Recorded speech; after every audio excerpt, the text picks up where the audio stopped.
Hello everyone, welcome to Study IQ. In this lecture, I will be discussing World War One. This is part 1 of this lecture series on World Wars, and we have received a large number of requests to make videos on World War, and so I have decided to make on this topic. My name is Dr. Mahipal Singh Rathod, and I am a faculty for General Studies at Study IQ. Study IQ has launched pen drive courses for CDS and CLAT now, and you can call on this number as well as visit studyiq.in, the website, to directly order. Coming on to the topic, World War One, as it also known as the Great War, the war to end all the wars, and global war. The duration was 28 July 1914 to 11th November 1918. And why is it called the Great War or such a big war? First reason is the number of casualties, the people who got injured or the people, soldiers who died. Approximately 17 million, that is 1 crore 70 lakh people died in this war, and this makes it a very big deal.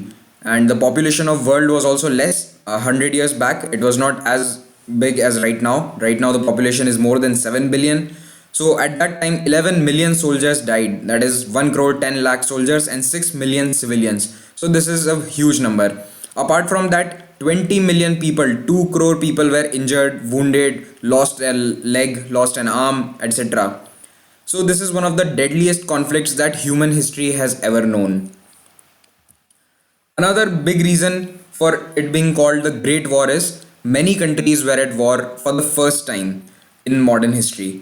And you can see there are two groups. The first was Allied powers, and the second one was called Central powers. So, who were the Allied powers? They were Russia, France, and Britain. Remember, there are a few differences in World War One and World War Two among the powers who fought each other. So please remember here, Russia, France, Britain, and USA joined in 1917. It was not there initially. Also Japan. On the other hand, we have Central powers where Austro-Hungarian Empire, or as it is also sometimes known as the Habsburg dynasty. This is the name of the dynasty that ruled the Austro-Hungarian Empire. Then the German Empire, then Ottoman Empire. So these are the main belligerents. Also, there was a small country called Serbia, which was also the Allied power. This is a map of the entire world grouped by different colors into the factions that they fought for. So all the orange color countries that you see here is Germany, this is Austro-Hungarian Empire, this is the Ottoman Empire. Ottoman Empire is present day Turkey. Mainly it is the area of present day Turkey. Then the entire world you see is in green. So these are the countries of Allied powers: France, Britain, Russia, and later USA, and all the colonies of Britain such as Canada, India, Australia. Not exactly colonies, but they were under the Commonwealth of Britain, and so they fought along with Britain in this World War One.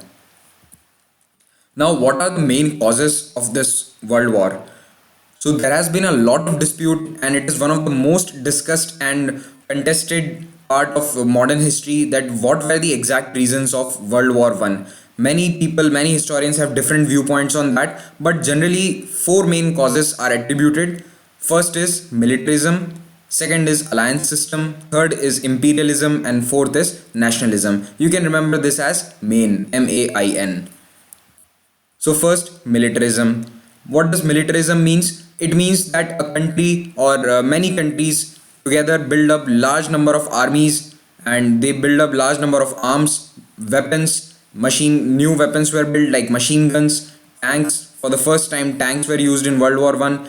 Then large ships were made. So all this gave rise to a culture of militarism, where the military was very powerful and large armies were made. So Britain and Germany were the leaders in this militarism. In these two countries, there was a huge race to make big armies, make newer weapons. Entire industrial complexes were used for the purpose of military.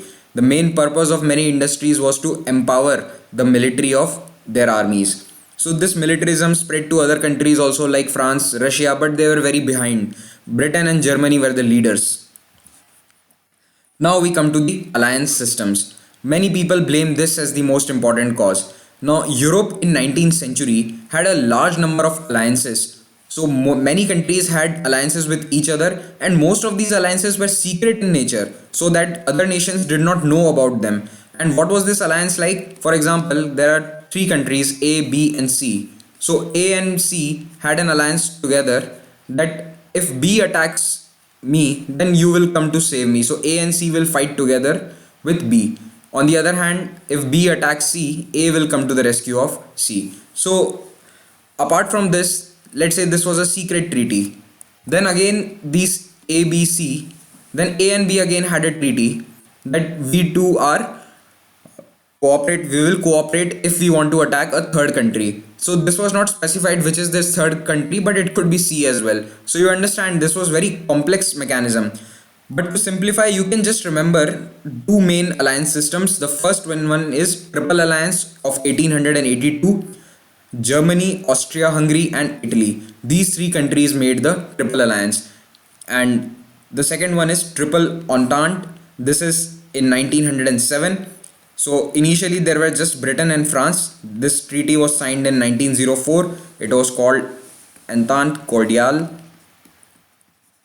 I'm sorry if my French pronunciation is upsetting anyone who is a learner of French. I can't help it. I have never spoken French in my life. And later in 1907, Russia joined this Entente Cordiale and it became Triple Entente. So these were the two main treaty systems. Apart from this, there were some small treaties which I will tell you in the next slides. So this is the map of the alliance systems. All the countries in brown, the German Empire, the Austria-Hungary, and Italy. These three form the core of the Triple Alliance. On the other hand are Russia, France, and Britain. So now you can see how the groups are formed and why the color codings are accordingly. This map we have seen earlier as well, but now you can better appreciate this. So these areas, this is the modern day Tanzania, and this is Cameroon. So these were the colonies of Germany. Okay, this is Togo. So these were the colonies of Germany, and on the other hand, you can see India, which was a colony of Britain. Then the entire Saharan Africa, Algeria, this was the colony of France. Egypt, Sudan was colony of England, and so on. See, this is a map, or this is a pie chart where you can see that which country had a treaty with other countries. So 1882, as I told you, is the main one, Triple Alliance, Italy, Germany, and Austria-Hungary. Then also Germany had an alliance with the Ottoman Empire. That is the reason that Ottoman Empire also joined the war later on. And here you have Russia, France, and Britain. So 1907, but Britain and France signed the treaty in 1904. On the other hand, in 1894, Russia and France had a treaty with each other. Also, Bulgaria and Serbia had a treaty with Austria-Hungarian Empire. You need to remember only two treaties which I told you earlier. The 1907 between Russia, France, and Britain, and the 1882 Triple Alliance. That's it. So this was a cartoon that was published in the newspapers back in 1914. So you can see if someone touches this guy, so Austria will go to war, then Russia will go to war, then Germany will go to war. And this turned out to be true because all these multiple alliances was the leading cause of World War I, and this actually happened. So this cartoon was published before the war.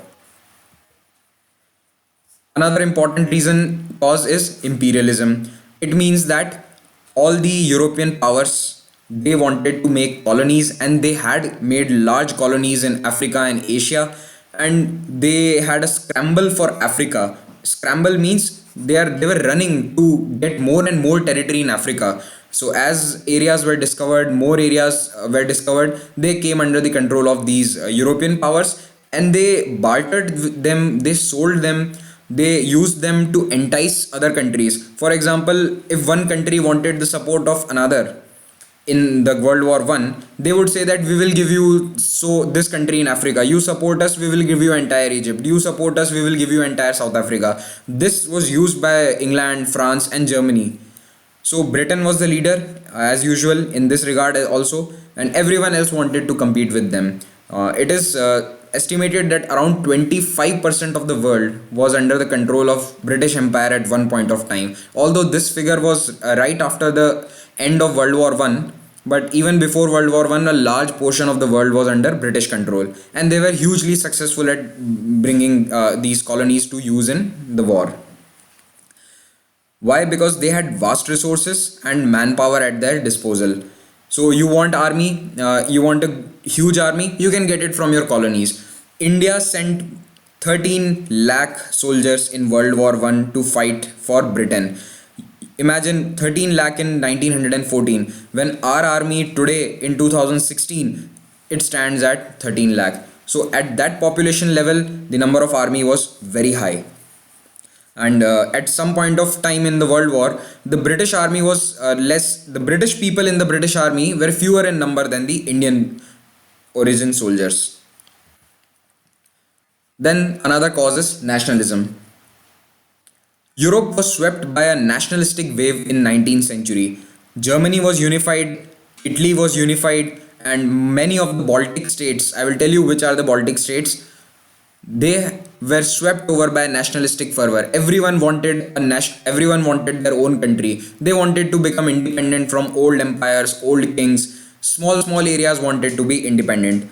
And also, while along with nationalism, there was a belief that war is has led to glory, and whenever there is a war, a new country is carved out. Because Germany and Italy, while they were unified, they fought a lot of small wars. So it was thought that without fighting wars, you can never make a country, and a war is what defines a country. So everyone believed that war is glorious. That was the kind of mood that set in during the early 20th century and late 19th century in Europe.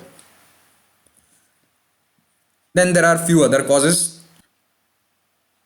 So one of the reasons was that Russia wanted to keep its influence in this region. Why? See, this is Black Sea, and Russia had all its transport going from Black Sea through the Straits of Bosphorus here and into the Straits of Dardanelles. This is the Strait of Dardanelles, and from there to the Aegean Sea. This is Aegean Sea, and from there to Mediterranean. So for Russia to connect to the world, this area is very important, and this was controlled by Ottoman Empire. And here, this is Baltic. This entire area is called Baltic. So Russia wanted to keep its influence in Baltic states. So when it saw that Austria-Hungary will capture this area, it thought that its influence over the Straits of Dardanelles will go, and because of this, Russia came to war. This is one of the reasons. This is not the only reason. Then there are few small reasons like illusions of a short war. Because of the huge industrial and technological progress in the 19th century, people thought that any war that will be fought now will be over within few months. It won't last year or 2 years or 3 years like it used to do in 17th or 18th century. But they were wrong. Why? Because the technology was new, but the tactics were still old. Old generals were at the charge in charge of armies, and they were not updated with modern warfare tactics. They had modern technology, but they used old, centuries old tactics. Then war was glorified, it was considered inevitable and a necessity for nations to grow and develop. So, this was along with the nationalistic wave. Many newspapers, writings, books, they glorified war. They said that without a war, no country can form itself. Then, as I told you, Balkans. So, Balkans is this area. Okay, these are the countries of Balkans. You might have heard about them sometimes: Serbia, Montenegro, Albania, Bulgaria, Romania. So, this is a map of 1912. This is not the current map. Right now, this is divided into many countries. But in 1912, by 1912, this was the map of Balkans. So this is Austria-Hungary Empire, the entire brown colored one. This was the Empire of Serbia, Kingdom of Serbia, and this is Bosnia. So Bosnian people wanted to become independent. They wanted their own country. And here we have Ottoman Empire. Also, one thing you need to know is that Ottoman Empire initially controlled this entire area for almost 600 years. But in the 19th century, Romania had become independent, Bulgaria had become independent, and Greece had also become independent. So slowly, all these countries were going away from the hands, slipping away from the hands of Ottoman Empire. So why is it called powder keg? What do you mean by powder keg? It means that a jar filled with powder which can be set to fire even by a small matchstick. So why is it called powder keg? Because due to these tensions in the Balkans, that Austria-Hungary Empire, then Russian Empire, as well as Ottoman, all these three are fighting for influence. And along with this fight of different huge big powers, there is a nationalistic movement also going on in Bosnia, Serbia, and other small nations, other small areas. So due to this, already three wars were fought within 20 years. So from 1890 till 1912, three wars had been fought in this area for dominance, and World War One was also started due to events in Balkans. So, what was that event? That was the assassination of Archduke Franz Ferdinand of Austria Hungary. Who was this person? He was the son of the king's brother. So, basically, he was supposed to be the next king. He was next in line, and soon after the death of the old king, he was going to become the new ruler of Austria Hungary. But he was murdered along with his wife. They were on a trip to Sarajevo. They were on a tour, official tour to a city called Sarajevo. This is part of Bosnia. Bosnia was part of Austria-Hungary at that time, but some Bosnian nationalists wanted an independent kingdom. So these Bosnian nationalists, led by Gavrilo Princip, this was the person who fired the gun. So Gavrilo Princip, he fired upon Franz Ferdinand and his wife while they were going in a car, and both of them died that day itself. The name of the organization to which they belonged was called Black Hand. Please remember this. Sometimes it can be asked in multiple choice questions. And the date was 28 June 1914. So you can imagine what this is a big event. The son of the king or the next in line is dead, and some response had to be given. So this is Austria-Hungary. Just to show you the location of Sarajevo, this is Sarajevo, and this is Bosnia, and this is Serbia. Just next to Bosnia is the Kingdom of Serbia. So it was said that these people, the Black Hand organization, were supported by Serbians. The king of Serbia, the intelligence community of Serbia, they had their control over this Black Hand, and they only planned this assassination. That is what the Austria-Hungary said. So what it does is Austria-Hungary sends humiliating terms to Serbia. It says that because you have killed our prince, you should surrender, and you should become part of the Austria-Hungary Empire. But this was very humiliating for Serbia. No country can just surrender because of one killing. So Serbia, what it does is it goes to Russia for help, and Russia mobilizes in support of its fellow Slavs. What is Slav? Slav is a ethnicity. The people of Russia, the people of Serbia, Romania, they are all called Slavs. Okay. So it is just a ethnicity, like people living in Caucasian mountains, they are called Caucasians. Okay. And even you have ethnicities like Indian is also an ethnicity, but there are various ethnic groups in India. There are around 6 large major ethnic groups in India. So in support of these Slavic people, Russia mobilized its army. Now remember, it did not attack or it did not declare war. It just started to mobilize its army. On the other hand, Austria-Hungary had a treaty with Germany, and they went to their big brother, said, you promised us in 1882 that you will come and support us. So Germany said, yes, we will support you. And Germany gives a blank check to Austria-Hungary. It says that do whatever you want, we have got your back. So this was called the blank check. So Austria-Hungary gave these humiliating terms to Serbia. Serbia rejected, and Austria-Hungary declared war on Serbia. So the first country to declare war was Austria-Hungary on Serbia, and along with Austria-Hungary, Germany also declared war on Serbia. Because of this, Russia declared war on Germany, and because Russia and France had a treaty, if you remember, that was the Treaty of Triple Entente. So due to this treaty, France also was bound to attack Germany sooner or later. So France declared war on Germany, and Germany also declared war on France.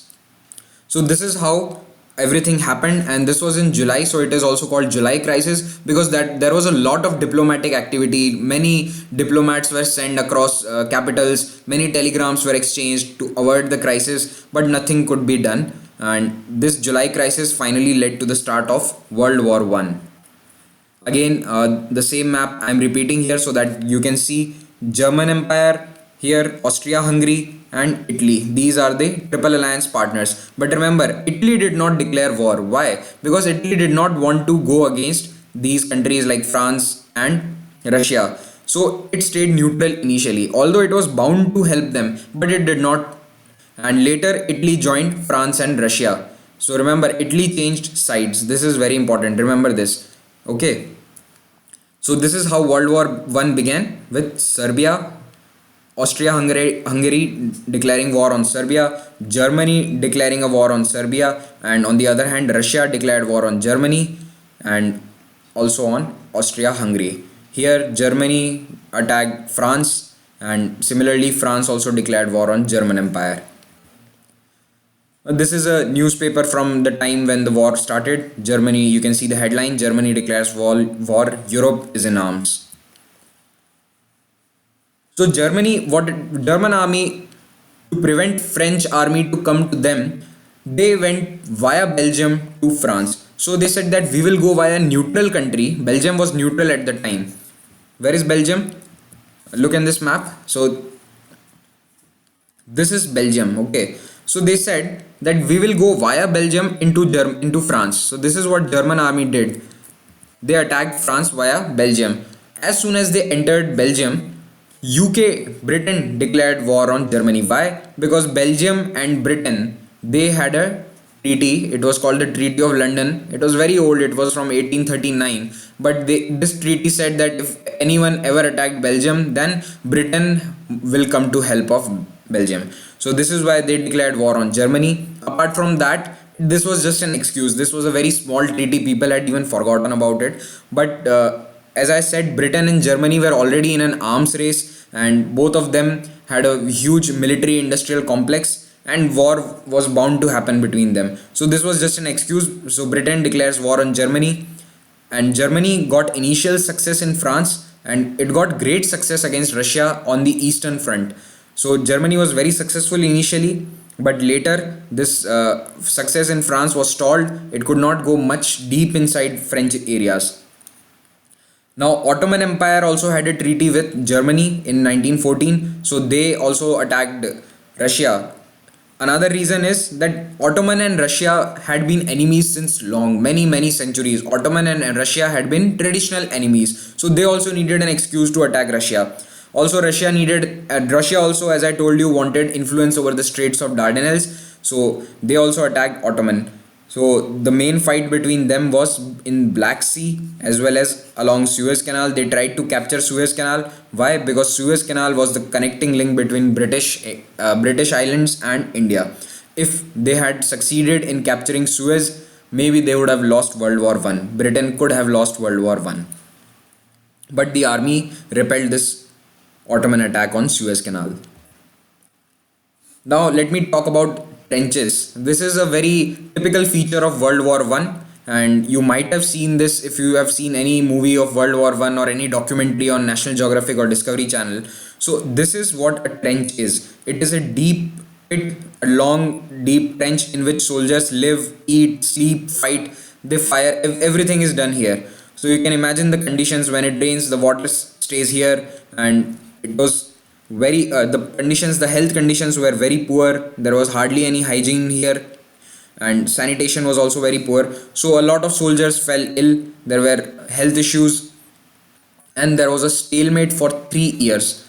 Why? Because these trenches, you cannot move very quickly. If you get out of the trench, you will be gunned down by machine guns. So this France and Germany frontier, it was entirely covered by trenches. So this is approximately 350 miles or around 600 kilometers. It is at around 600 kilometers of the area was covered by trenches. See, 600 kilometers is as the crow flies, direct aerial distance. But the actual length of these trenches is estimated to be about 25,000 kilometers. In this 600 kilometer area, 25,000 kilometers of trenches were dug.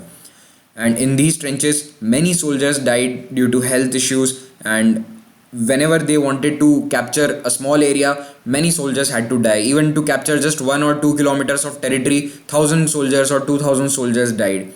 There was a very famous battle. It is called the Battle of Somme in 1916, and on a single day, 80,000 soldiers of Allied army died. It is considered to be the largest casualty in one single day as of today. 80,000 soldiers dead in just one day. So this went on for 3 years. From 1914 to 1917, all the trenches, everyone stayed in trenches in the French front. Now we will talk about the few global war aspects. Why is it called global war? Because there was fighting all over the world.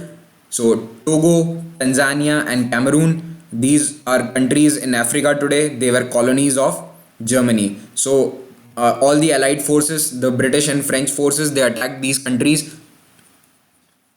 Then Micronesia, where is Micronesia? It is in Pacific Ocean near Australia, New Zealand. So there were some small territories of Germany in Micronesian islands and also in China. So they were attacked by Japan. Now why did Japan join the World War One?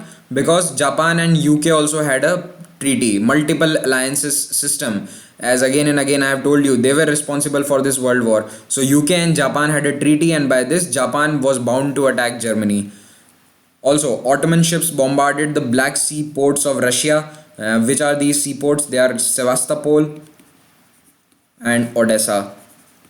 See, even today, Russia is fighting to get control over Sevastopol. The main reason that Russia annexed Crimea was because of this, Sevastopol. This is a very important, a huge naval base for Russia, and because Ukraine was stopping their access to Sevastopol, this is the reason that Russia annexed the entire Crimean Peninsula in 2014. So this is how geopolitics is important. You need to understand the geography and the politics of a region are very closely linked, and you can see even after a period of 100 years, the reasons are same for Russia to wage wars or to annex territories.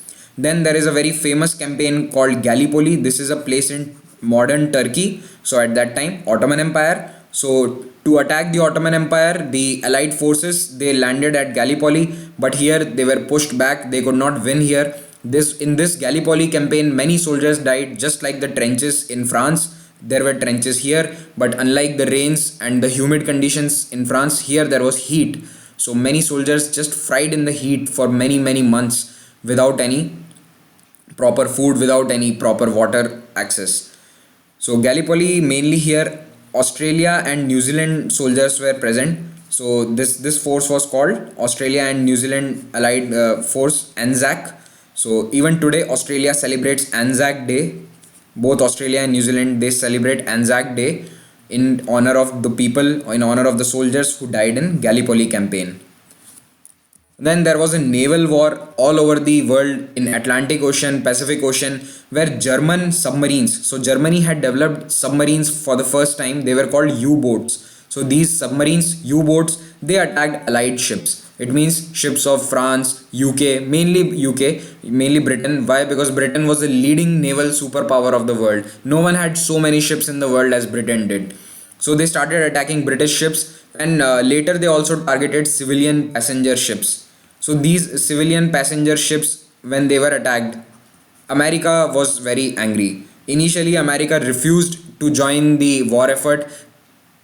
President Woodrow Wilson said that we will not join the World War One because it has got nothing to do with us. We will support you, we will provide you with materials, but we will not join the war. We will not send our soldiers. But later, when civilian passenger ships were attacked, that was a big reason that USA decided to join World War One. Now, this is a very overlooked aspect of the World War history, that is role of Indians. So please let me tell you that the World War was not won by soldiers of Europe only. Indians and other countries had a huge role to play in this. 1.3 million Indian soldiers served under the British Army. This is almost 13 lakh, and mainly they served in Middle East, Mesopotamia, that is Iraq of today, then Egypt and also France. Mainly they were in Middle East and Egypt, and around 50,000 soldiers died fighting for the British. And for that, the British built the India Gate. It is a war memorial in New Delhi, and this is not just for World War One. It is also in memorial of the soldiers who died in the Third Anglo-Afghan War. So if you have watched this video carefully, you have to answer one question: which empire was the first to declare war during World War One? Please answer this in the comments. Also, I will make the second part of this video only if this video has a good number of views.